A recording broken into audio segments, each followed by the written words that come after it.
Hello everybody and welcome to this tutorial on yet another opportunity to come and work for the EU institutions. We have reopened a competition to select experts in the fields of crisis management and migration and internal security. Now you read this correctly, this is a reopened competition. We had initially published this competition in 2023 and we had to pause it for a couple of reasons, and we have now reopened it, which basically means that you can apply for it again. Now, this reopening comes with a couple of novelties. First of all, we have shifted to a full 24 language regime, and I will explain in a couple of minutes what this exactly entails. And secondly, in the series of tests that you will sit, the case study has been replaced by a written test. Again, I will explain in detail a bit further on this tutorial. Now, an important message to the people who had initially applied last year to this competition. These candidates must revisit their application and validate it again. If they do not do so, they are no longer considered as a candidate to this competition. So this is important. And secondly, when these candidates are in their account, they can use this opportunity to change their language choice if they want so, and to update information regarding their degrees and experience required to this competition. This visual gives you an overview of the 5 steps to take to become a successful candidate. And in the next few minutes, I will walk you through these 5 steps and explain in detail what exactly they mean.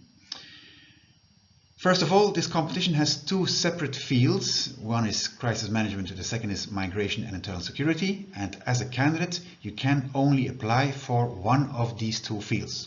So choose wisely, I would say. The eligibility criteria. This competition is an AD7 level competition, which basically means that you either need a 4-year university degree, a master, plus at least 6 years of experience relevant to the field, or a bachelor degree plus at least 7 years of relevant experience. Now, this relevant experience is important.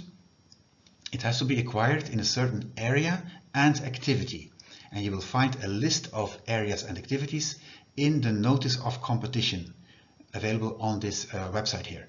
So go and have a look at this notice and read it carefully, because you will find all information detailedly explained, which gives you the information you need to see if your experience is eligible for this competition.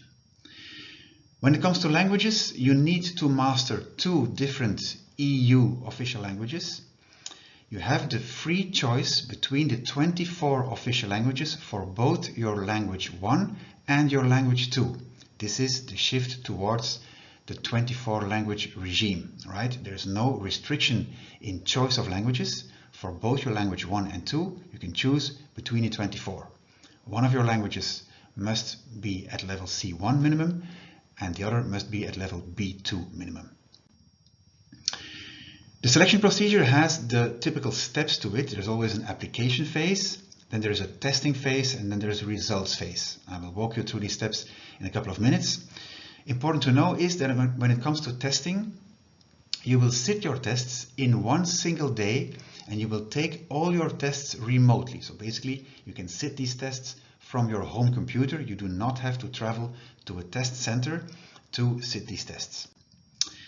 So a word about the application. Of course, you need an EPSO account. If you don't have one yet, you can easily create one on the website. If you do have one, use that account. Do not create a second account. You can only have one account to apply to any of our competitions that we offer. You can apply on the homepage of our website. You can fill out your application in any of the 24 languages, and you should do so before the 9th of July. We will then also invite you to upload your supporting documents, your degrees and proofs of professional experience by the 4th of September. The testing phase. First of all, we test your reasoning skills. We will test your verbal, numerical and abstract reasoning skills in your first test language. And these tests are scored on a pass-fail basis. So you see here in the last column that for verbal reasoning, you need to reach at least 10 out of 20. And for numerical and abstract reasoning combined, you need at least 10 out of 20 as well.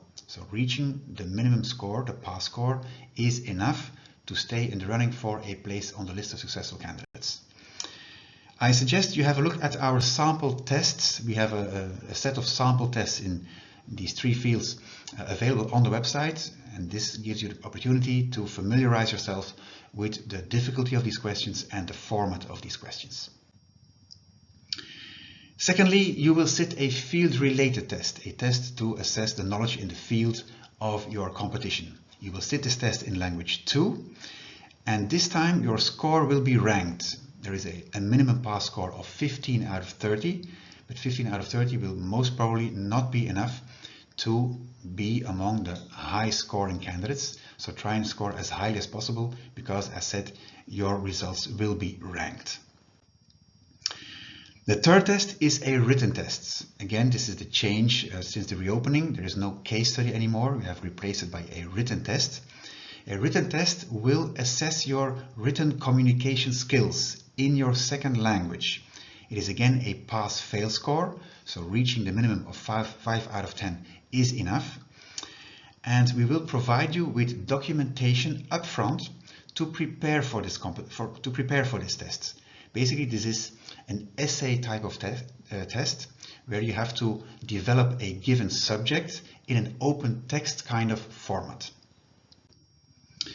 The candidates who have reached the minimum score on both the reasoning skills test and the written test, and who have obtained one of the highest scores in the second test, the field-related test, are the successful candidates. And these people are listed on the reserve list, or so-called list of successful candidates.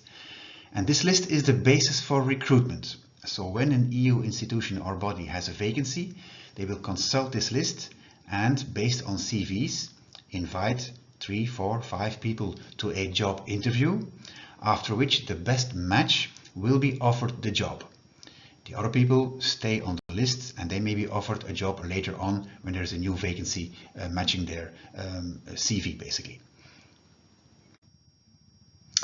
I suggest you read the notice of competition very carefully, because this document has a lot of information on the different aspects of this competition, including the whole procedure of the application and testing. If you still have questions after reading this notice of competition, you can always reach out to us via our web form, our contact form on the website. You can also follow EU Careers on our different social media platforms. For now, I wish you all the luck for this competition, and I may see you again in one of my future tutorials. Bye bye.